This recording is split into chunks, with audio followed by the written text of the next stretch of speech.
Brazil has just celebrated the one-year anniversary of the January 8th riots, in which hordes of radicalized far-right supporters of former President Jair Bolsonaro stormed and ransacked the presidential palace, Congress, and the Supreme Court building.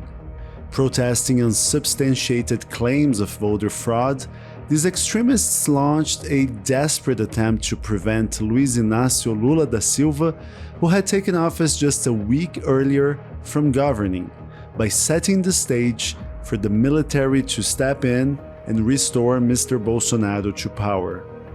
The riots were proof of how polarized Brazilian society was. 1 year later, it might be even more polarized, as two experts believe. My name is Gustavo Ribeiro. I'm the editor-in-chief of the Brazilian Report. This is Explaining Brazil.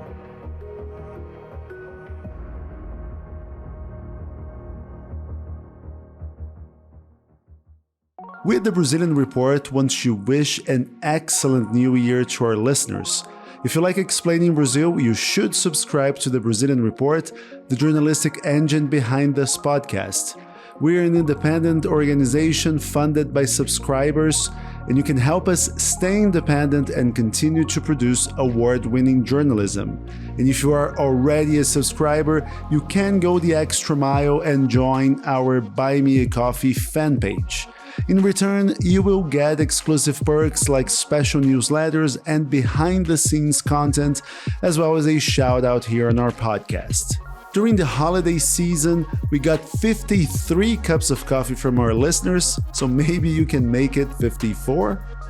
And today I want to thank our Buy Me a Coffee members: Carson Allen, Gabriel Luca, Andrei Novozeltsev, Pen Ludwig, Leslie Seal, Mark Hillary, Luiz Hans, Aaron Menes, Aaron Berger, Kars Vresvik, Alasdair Townsend, Miller Renascido, Peter Abrahamsen, Jim Awofedeju, David Dixon, Jose Rose Stankovic, Emerging Market Muser, Anna Lund, Peter Suffering, Anderson da Silva, and someone who chose to remain anonymous.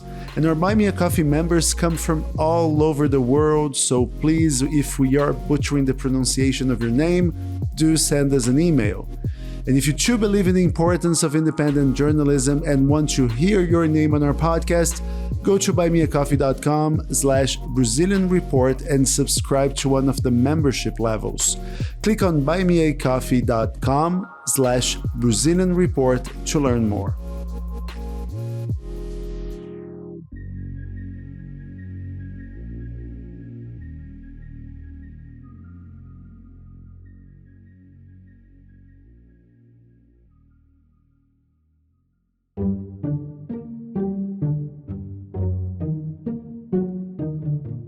Based on data on voters' preferences, two political experts have written a book about how deep the polarization of Brazilian politics runs. Thomas Trowman, a former government spokesperson and political analyst, and Felipe Nunes, CEO of Poster Quest, recently launched Biografia do Abismo, freely translated as Biography of the Abyss, in which they discuss the massive gulf dividing the two sides of the aisle in Brazil.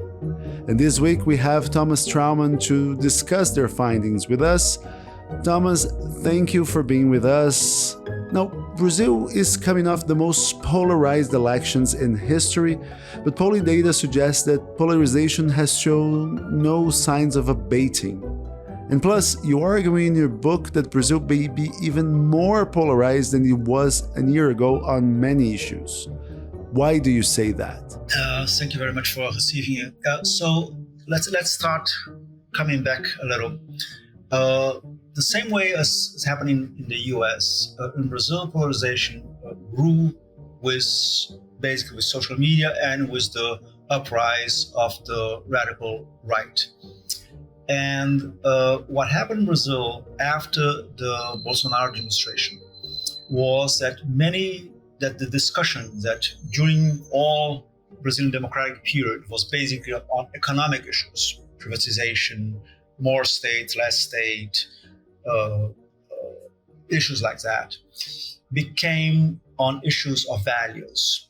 So the discussion that was in the sense that if one president did better than the other one in what the population expected, became something that was if what their position was on abortion, or what was their position on weapons, or what their position on the rights of a teachers having sexual educations during in the middle in the graduation.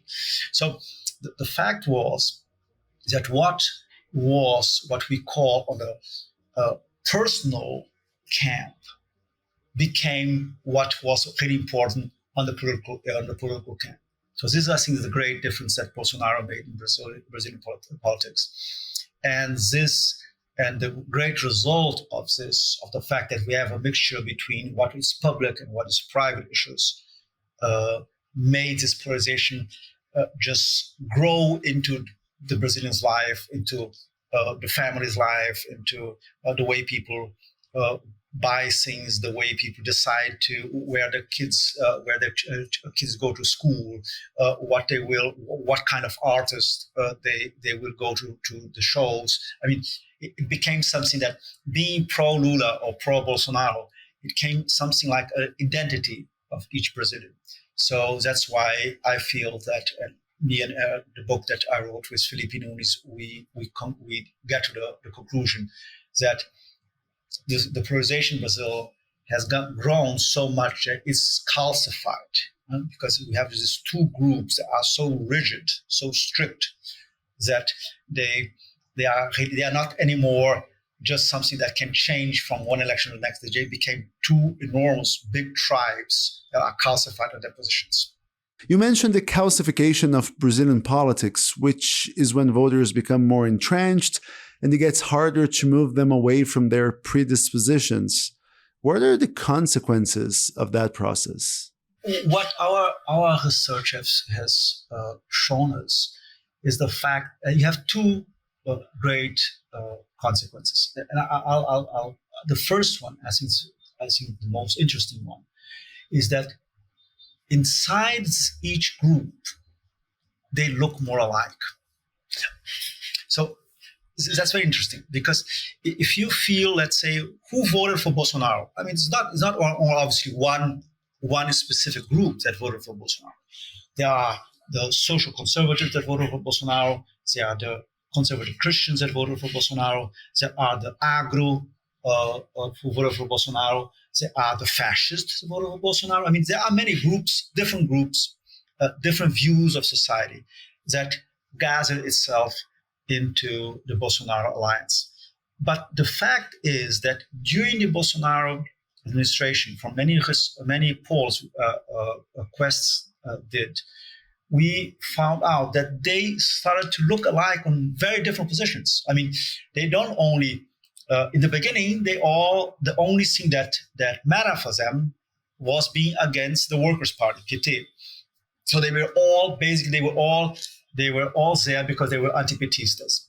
But during the last 5 years, what we saw was that their positions on issues like abortion, on sexual education in schools, on gender issues, on the rights of the minorities, on the right of the Supreme Court to do some decisions, they all became alike. And some of this happened the same way in the Lula's camp. So obviously, again, there's not one kind of a Lula voter. I mean, there are the Brazilians who earn less than 2 minimum wages. There are the progressists. There are the social liberals. There are many groups that gather themselves in the Lula camps. But also, we found in the research that even though they have different interests, obviously, and they also have they became to have some of their opinions became so much alike. So that's the first question of classification. These two groups, they look alike in their circle. The second point is once they look alike, they have this great bubble where they can basically read the newspapers or see the television or whatever that really tells them exactly what they want to hear. They talk to people that basically agree with what they feel. They don't feel there's no incentive for a dialogue, because I mean they're extremely comfortable on their bubbles, and that's very important to talk about calcification. Who's already calcified is very comfortable there, because I mean their opinion is shared by all this different people. So there's no incentive for dialogue, and the fact is that they are so huge that they also have no incentive to change, because after all, I mean each side, we are talking of basically something like 47% of the Brazilians. So if each side has 47% of the Brazilians, they have no incentive to change their opinions. So they get even more radical and even more and even less tolerant and even more sure that they are the right, and they are the true Brazilians. They are the ones who really defend Brazil. So so the point on what we call classification is the fact, what we are seeing is the fact that these two different Brazils that we called, joke Lula and Bolsonaro, they don't talk to each other, and this obviously it will grow up to be a very intolerant and almost a very violent society if it grows like this for more years. But Thomas, wasn't it always like this? I mean, one can argue that many policy issues have always been polarizing. And I mean, you mentioned the 2018 election as a sort of cutoff point. Why 2018? Why not 2016 when Dilma Rousseff was impeached? Or 2014 when she was elected president by a very thin margin? Very good question, because we go back, obviously, polarization. First of all, I think this is the first point to understand is polarization is not a bad thing. I mean, polarization gives the society a plurality of ideas. And I mean, basically the idea of the liberal democracy is that the shock of ideas and that this might go on to have a consensus on society. So polarization is not something bad, just to begin with. The question is when the polarization gets so extreme as we are seeing it today. The fact is that, and Brazil has a history of polarizations. I mean, during the Getúlio Vargas term in the 50s, one of his most famous opponents, Carlos Lacerda, once said that Getúlio cannot be candidate, and if he's a candidate, he can't win, and if he wins, he cannot assume. So I mean, the question was, he would not. That's not a question of laws that he would argue anything against Getúlio, and he was one of the leaders who was one of the motives that Getúlio killed himself in the end. But just to show, obviously, this is not a what we are seeing today is not something that came out of the blue sky. It's a process. And how this process started? His process, basically, in our view, it started in 2006, because before 2006, in the elections of the two elections of Henrique and the first one of Lula, if you see the electoral map of Brazil, basically who won all over the country. From 2006 on, we see a map that has a social and a geographic difference. Basically, what we see is that Lula wins in the northeast and with the poor, and the PSDB wins on the south and southwest, part of the southwest, something in the center west, and with the rich and more educated. So this map goes on goes from 2006 It was repeated in 2010. It went again in 2014. What happened in 2018 was that it was not more a question of only of demography, and only of the geographic positions and only social. So we had a social polarization, but it became also a religious polarization. The first time you have a completely different view on the evangelicals that are a very extreme part of Brazil, very growing religious movement that now has maybe something like around 1/3 of Brazilians are evangelical, maybe more. We have not the last status. But for the first time, we had a complete difference that all 75-80% of all evangelicals voted for Bolsonaro. This was the first time you had a completely difference on that point. Also in 2018, you had the first time that you were some kind of difference between the votes of men and women that we never seen before. So what we had before was somewhat we call social polarization. It was between, you had the poor voting for the PT and the rich voting for whoever was against PT. But from 2018 on, you had also other issues. It came the religious issue, the gender issue. And what we found out in 2022, and this is very important, was the first time that we saw this. It's never that we found out a complete a racial issue that we never seen in Brazil. For the first time, you have a completely different point that blacks voted for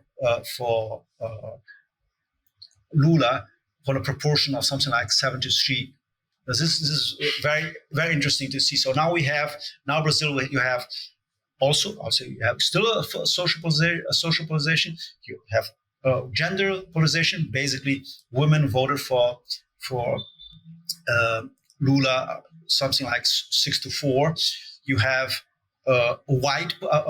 You have also a question. Basically, white voted for Bolsonaro also on a 6-4 division, and you have also the famous region polarization where basically Northeast and Minas Gerais voted for Lula and part of North, and Bolsonaro won in the South, the Center West, all the agro belt, and São Paulo state, and Lula won in the city of São Paulo. So what we feel is that this is a process. It didn't happen out of the blue, but it's much more calcified than it was before. It has much more deep roots than what we've seen, for instance, the dispute between ISU and Dilma in 2014. Many people on the right say this intense level of polarization started to brew when Lula was in office for the first time. They say he began to rely more heavily on the us versus them rhetoric. And I remember one time he said a hard-right party called the PFL should be removed from politics altogether. You worked with Workers' Party administrations. Do you think it is a fair assessment to make about Lula? I feel that's an important argument. I mean, you have to take it into account because there's no doubt that the marketing that was done by the Workers' Party in the 2006 and 2010, 2014 was basically the us against them, and was we are the only one who represent the poor, and the others, they represent the rich. This is polarization? Yes, it's polarization. But come on, I mean, this happens everywhere. This is not the same thing. I mean, this is not saying that the other because it's different. I'm not. First, I'm saying that no doubt that, let's say, the roots and the seeds of the polarization in Brazil started there. That this no doubt was a polarized way that the PT did to make a difference between the PT agenda and the PSDB agenda, and PSDB was incompetent enough to let it happen. But it's still I mean, it was part of politics, let's say. I mean, this is something that we see in every country. If you give a look on the Labour's Party campaign in Britain, you will see the same thing. You can see the same in the Democratic and the Republicans in the US. So let's say it's not something that they invented. The difference now is that what we see between the Bolsonaristas and the Lulistas is that it's not saying that we represent that social class better than the other one, is that we represent the country and we are the only one to represent the country. So the fact is that it excluded the other one. I think the difference between what the polarization we had before 2018 and what we have now, it was that before it was tough, it was sometimes ugly, but it allowed the existence of the other one. It was us against them, but the fact that you needed the them. And from 2018 on, when the Bolsonaro victory and the Bolsonaro administration, it was only we represent the country. The others are not good enough. So they should be excluded. So their opinion doesn't matter. So it's a different way of seeing politics. It's a politics that only a parcel of the country is good enough to represent it, and that's a complete different way of working on politics. And I think that this is the difference that Bolsonaro did, and changes everything on Brazilian politics. Now, Thomas, polarization is not a linear thing, is it? I mean, for instance, you can be polarized on policy, but maybe not on democracy and elections. You can be polarized on democracy, but perhaps not on race relations across society. Or you can be polarized on the economy, but not necessarily on foreign policy. What are the issues Brazilians most agree on? They agree very little. That's a very interesting point. We made some polls on putting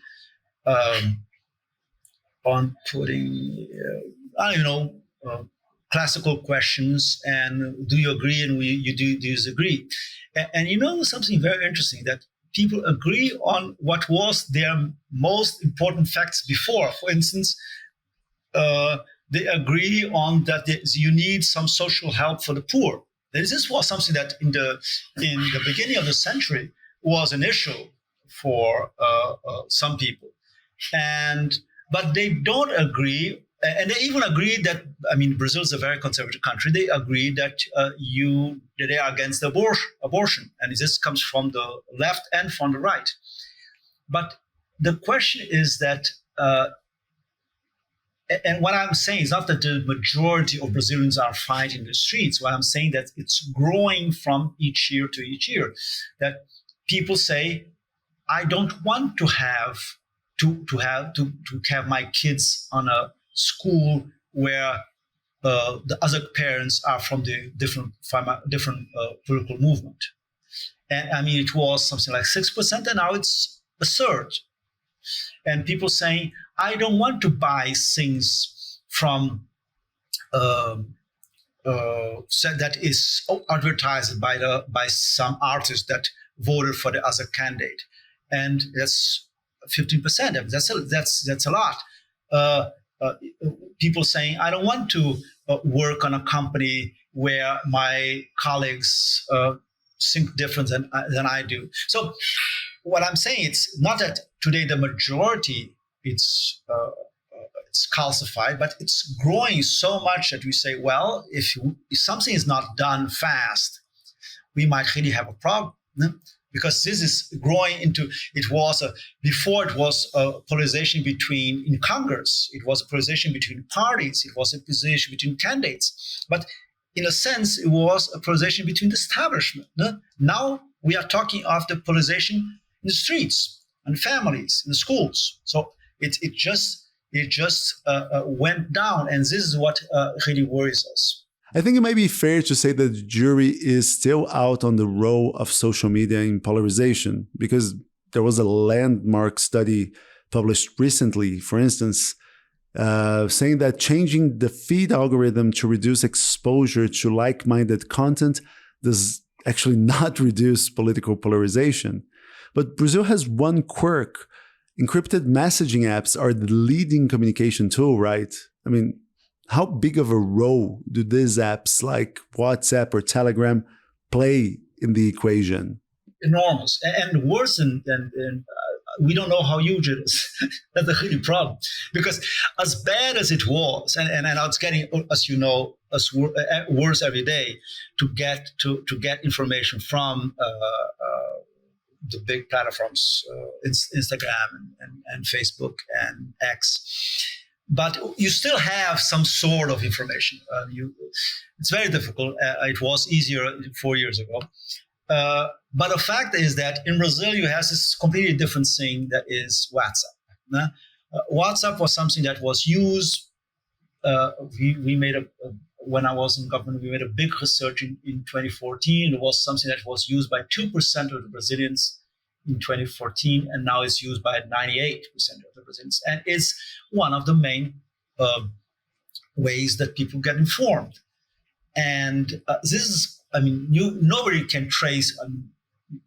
You should not be able to trace down who is the first one who made the first message saying, I don't know, accusing Lula or accusing Bolsonaro of this or that. So the WhatsApp was decisive for Bolsonaro's victory in 2018. There was a excellent report by Folha de São Paulo, Patricia Mello, in 2018, showing that how many businessmen illegally paid for industrial carrying of messages pro Bolsonaro in the first and second round. And this was so huge that even WhatsApp changed their policies of the sizes of groups and how many messages you could send each time in Brazil.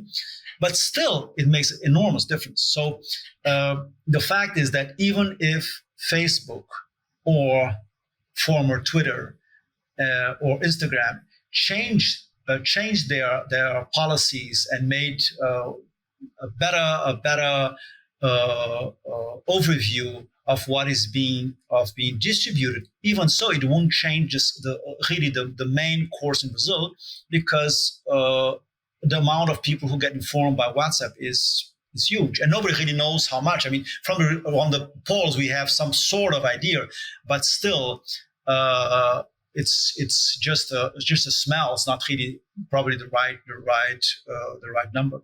WhatsApp and Telegram were considered the villains in recent Brazilian elections, but these apps may be harmless compared to the possible nefarious effects AI can bring to the elections if we consider the sort of doomsday scenarios some experts are thinking or fearing.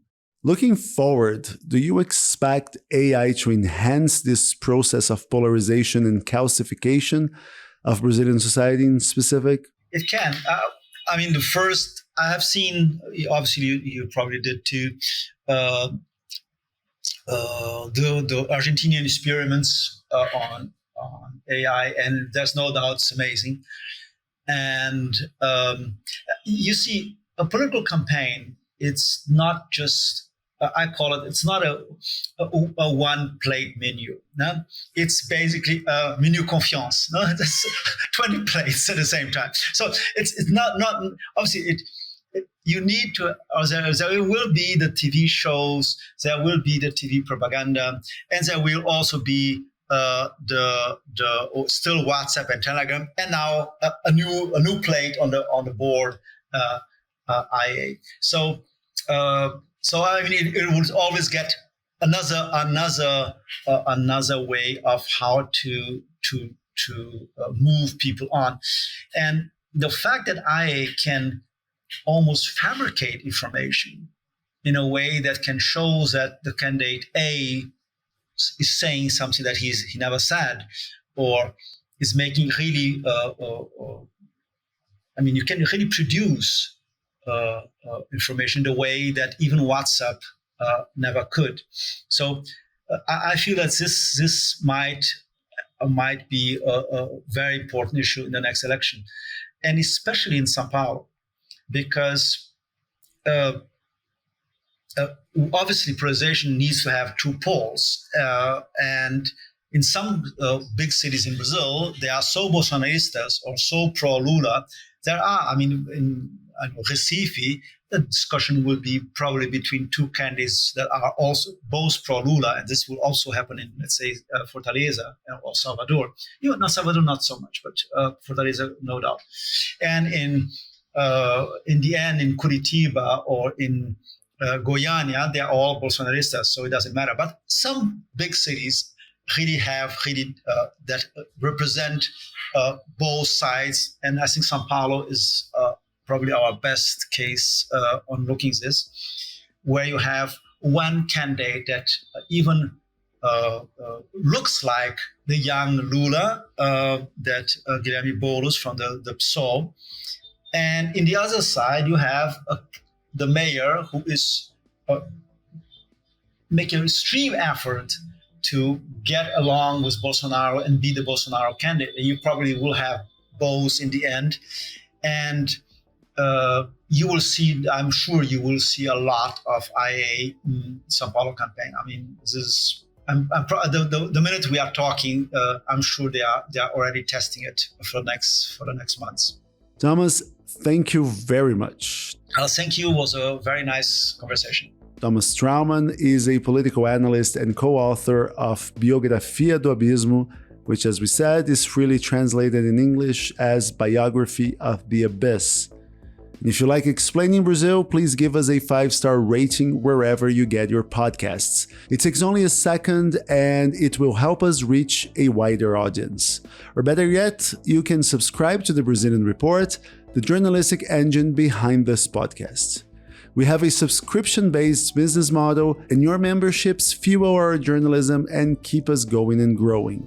Thanks to our subscribers, we have been able to cover Brazil and Latin America extensively, and our work has won and been shortlisted for several international journalism awards. Our newsletters, for example, won the Best Newsletter Prize in the Americas from the World Association of Newspapers and News Publishers for a small or local newsroom.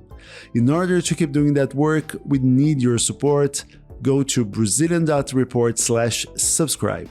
I'm Gustavo Ribeiro. Thanks for listening. Explaining Brazil will be back next week.